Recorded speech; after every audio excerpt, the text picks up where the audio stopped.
caregiver pathway that, oh, you get PR upon arrival. You get PR upon arrival. And that just, IRCC just was just shocking us. Like, they were just shocking us.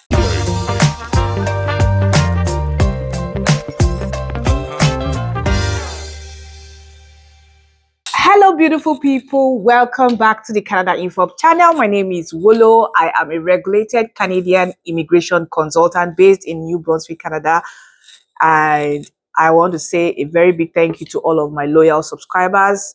If you're new to this channel, please subscribe and give me the thumbs up so that when I upload a new video, you'll be the first to know. Okay, so how are you guys doing? It's been a while. I did a video. I have done 2 lives, that's YouTube lives this year, and this is the first video for the year 2025. So I started this year with so much motivation. Along the line, I fell sick, my baby fell sick, and I wouldn't say that motivation died. No, it didn't die. I was just kind of, I can't be starting this year with ill health. Anyway, but I'm back and I am better now. So you'll be seeing all the latest Canadian immigration updates on this channel, and I'll be discussing things that people should do and opportunities that exist during this chaotic time. So this video is about all the recent updates, including the ones that happened late last year, plus the one that has happened between January 1 and January 22, 2025. So the first update, the draw scores are still quite high. And that's because as of last year, when they announced that they will be removing the LMIA points, if you don't know, people who had LMIA were getting 50 points. So people started abusing it. And ICC, of course, they saw the loopholes and decided they will take out LMIA points from the express entry. But effective March, that is what they said. And so far, they've done Canadian Experience Class draw. They've done Provincial Nomination draw. And the Canadian Experience Class draw that they did was very, very high. They're actually working towards removing the points so that those who have points will automatically lose that 50 points and make the draw scores come down, which will favor a lot of people who have been waiting in the pool. And I've had one client who had to write CELPIP like almost 6 times because she was trying to get very high scores for CELPIP to at least beat the draw scores. And a lot of people are even taking advantage of learning French this period. Those who have started their PGWP, they've started learning French. Some people have started learning French to boost their points in the express entry pool, so that when they do the draw, they will take advantage of both the French category-based draw, and if their points are high enough, they will also be selected under the Canadian Experience Class draw. Okay, so that's update number 1. Update number 2 is the 50% cut on provincial nominations. Most of the provinces have received their letter of allotment for provincial nominations for 2025, and a lot of them have been complaining. Manitoba has been complaining, Nova Scotia has been complaining, New Brunswick has been complaining. I've not heard PEI complain. I've not heard any complaints from PEI, but these 3 provinces, Nova Scotia, New Brunswick, Manitoba, I know that they have actually complained about the number of provincial nomination slots that was given to them. IRCC is actually giving a blanket punishment to these smaller provinces. That the problem with housing is only in the bigger provinces like Ontario and British Columbia. So for them to be cutting provincial nomination slots to smaller provinces is going to affect the economic basis, it's going to affect the GDP, it's going to affect a lot of things in these smaller provinces. But guess what? When you go to the comment section of some of these news concerning 50% cut on provincial nomination slot, you see a lot of people say, but there are no jobs, there are no jobs, there are no jobs. So I don't know why there is a mismatch of information going on. These smaller provinces are saying that they need more provincial nomination slots, but people in the comment section are saying that they can't find jobs. So those provincial nomination slots will only favor people who are already in Canada, especially if you're in a province that does not have strong restrictions on getting provincial nomination. It will favor those people who are already in Canada, which brings me to the next question. So I'm using Manitoba as an example. Now, The provincial nomination slot that was given to Manitoba was half of what was given to them last year. Last year, they had about 9,500 slots thereabout. I don't have the correct figure, but I'll put the correct figure on the screen. Now, this year, they have about 4,500 slots. Now, out of that 4,500 slots, how many people are on work permit? How many people actually studied in Manitoba? Because it will favor people who studied in Manitoba compared to people who left other provinces to try to come to Manitoba to try to see how they can get provincial nomination from Manitoba. So this is why you have to be strategic. And in being strategic, you have to talk to a consultant. You can talk to an immigration lawyer. You can talk to me. Yes, because I'm a consultant. You can talk to me so that we can discuss the possibilities of if you should move or if you should not move. If you have a 3 years postgraduate work permit and you are in a province like Ontario, you're finding it difficult to get a provincial nomination, yes, you should move. But if you just have a 1 year postgraduate work permit, it's a gamble. It's really a gamble to move to a province like Manitoba because you will use that 1 year to work. You will not be eligible for provincial nomination until after 1 year. So it's a gamble. It's a tricky thing. Then the next update is actually Atlantic Immigration Pilot Program, 50% cut on that program as well. So those who are in the Atlantic provinces like New Brunswick, my lovely New Brunswick, Prince Edward Island, Nova Scotia, and Newfoundland and Labrador, if you are targeting the Atlantic Immigration Program, there's also a 50% cut on that as well. So that means you're competing with a lot of people to apply and get endorsement from the province before you apply for PR. So you have to be careful and be strategic. Okay, so that's the third update. Now, the fourth update, which is good news, is not as bad as the other updates that I've been talking about. The fourth update is good news. There are 5 communities Ontario has selected, and they have given them 200 provincial nomination slots in these communities. And I'll put the details on the screen so that you can take advantage of it. If you're living in Ontario, if you're outside Canada, but I think it's for people who are already living in Ontario and living in these communities. So Ontario has given them 200 slots. So if you're living in these communities, if you're able to school in these communities, one of them is actually Thunder Bay. Thunder Bay was part of RNIP, and I'm hoping that they will still be part of the rural community immigration class. So if you're living in these communities, just get a job offer and you'll be eligible to apply for provincial nomination under the Ontario Foreign Worker Stream. The good thing about it is that since they've allocated 800 slots to these communities, if you're already living there, you will have more points added for you, which means by the time they do a draw under the foreign worker stream, and if you're living in these communities, you are likely to get provincial nomination.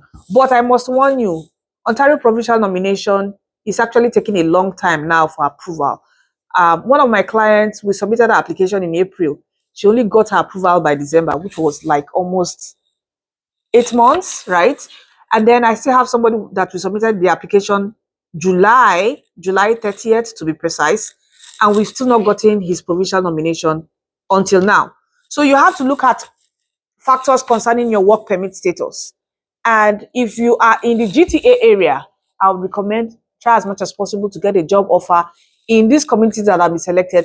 And it must be a job offer from an employer that can endorse you. I'm saying this. If you're in Ontario, target an employer that can endorse you, because it's just a waste of time if you get an employer that will not endorse your application. There's a particular form that is required when you are applying for Ontario provincial nomination. And if you don't have that form from your employer, I don't know what will happen to your application. Anyway, this is my best advice. Okay, so that's for Ontario. Then for Manitoba, there's the West Central Immigration Initiative that was also launched in November. And by December, they closed it. But as at today, it is open on their website. As at last year, when I checked the application, they were asking for proof of funds. That's you actually had to upload your proof of your funds as at last year. But as at yesterday, when I saw it and I went through the process, there is no requirement for you to upload proof of funds anymore. It's just for you to apply. So you have to apply, because before you know what is happening, they will close that slot.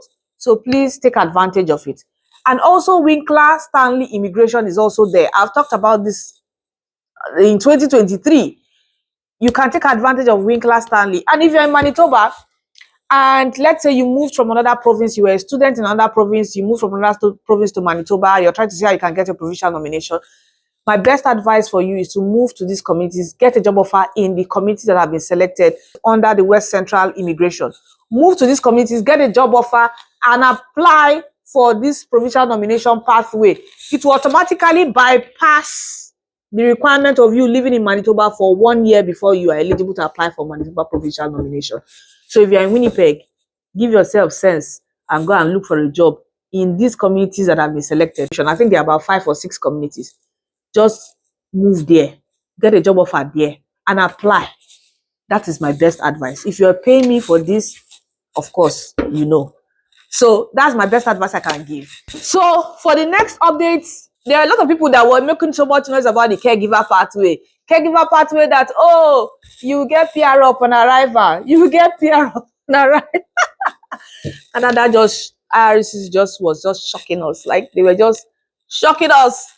You know, they shocked us. They surprised us. The portal for the caregiver pathway did not open this year. It typically opens January 1, and then you submit your application. But it didn't open this year. That is just to tell you that there might likely be no pathway for caregivers for this year until an announcement is made. It's sad. Yes, because a lot of people were preparing for it. I myself, I was also preparing to take advantage of it. But at the end of the day, they did not open any caregiver immigration portal for 2025. So we are waiting whether they would open it maybe later, or they are changing the process. I believe they want to change the process. And I also believe they want to change the eligibility criteria as well, so that when they do it, it might be on a continuous basis, or it might still be on a one-time basis where everybody just fastest fingers submit your application and then you wait for your PR. Okay, so that's the update for caregiver pathway. The next update is for the parents and grandparents sponsorship. And I particularly like this one. Please hear me out. I know some of you might not be happy that I'm saying this, but I love this one because I feel that parents are not adding any economic benefit to Canada. Yes, even me, I didn't apply for my mother because I know she will not stay. Yes, there's the advantage of helping with childcare. There's the advantage of having access to healthcare, but I beg, healthcare that you will go to ER and it will take another 13 hours or 14 hours for you to see a doctor.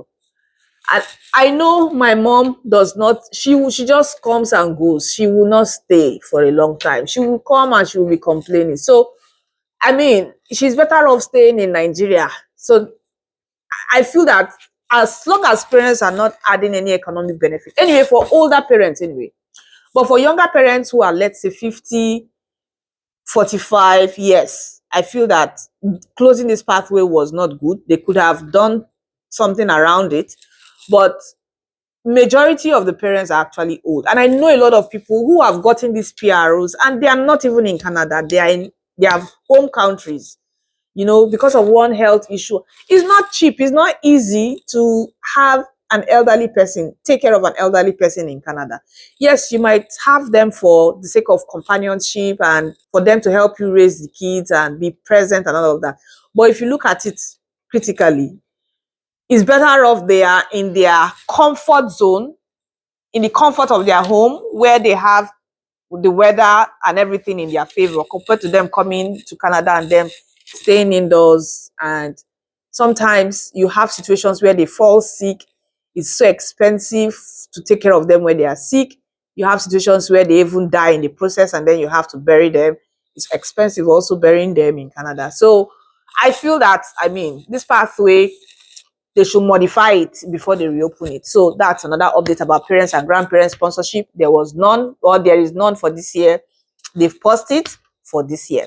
So for the next update is the spousal open work permit. So they announced the eligibility criteria for spouses to apply for a spousal open work permit. Now, there are 2 different categories of spousal open work permit. There's the one for students, international students, where you have the spouse has to be studying at the master's level and it must be at a 16 months program, and the person must not be at the end of their term. So that person is eligible to apply for a spousal open work permit. Then you also have the other category of spousal open work permit of foreign workers who are already in Canada. And there's also the 16-month criteria as well. Occupation must be in tier 1, tier 2, tier 3. Tier 2, they listed the list of occupations for tier 2.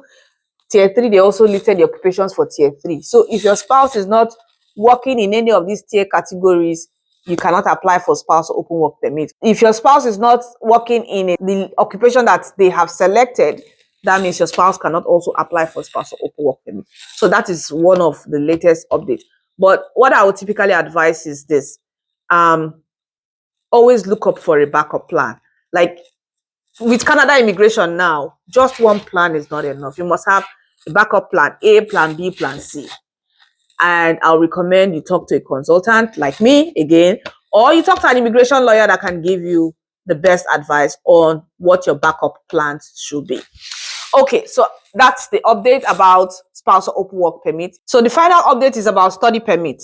You know, before this year, CICC said there was a cap on study permits for people attending colleges and universities and doing certificate programs, but there was no cap for people doing master's programs. Now there is an overall cap. They will issue 162,000 study permits for 2025. Any other person that applies, once the cap is reached, they will cancel your application and refund you your application fees. That is the latest update about study permits. Okay, so that's a summary of all the updates that has happened so far this year in 2025. And I hope you've picked one or two things from this video and you will use it to help yourself. And I'll be putting the links in the description box of this video. If you want to have a session with me, you can book via the website. And let's talk and let's strategize. This is not the year to gamble, especially those, if you've received an invitation to apply as well, if you've received your if you've received an invitation for provincial nomination or express entry invitation to apply, this is not the time to gamble with your application because a lot of refusals is going on. I'll put an information on the screen. This is somebody's comment on my Instagram page, and I'm putting it on the screen so that you can see. A lot of application refusals is going on, and you don't want to gamble it. Yes, we know you can do it yourself, but it's good to have a professional eyes look at it before you submit. It's more or less an investment to secure what you have done, to validate that what you have done is correct. So don't gamble with your PR applications. So thank you so much for watching and sticking with me till now, and see you in my next video. Bye-bye.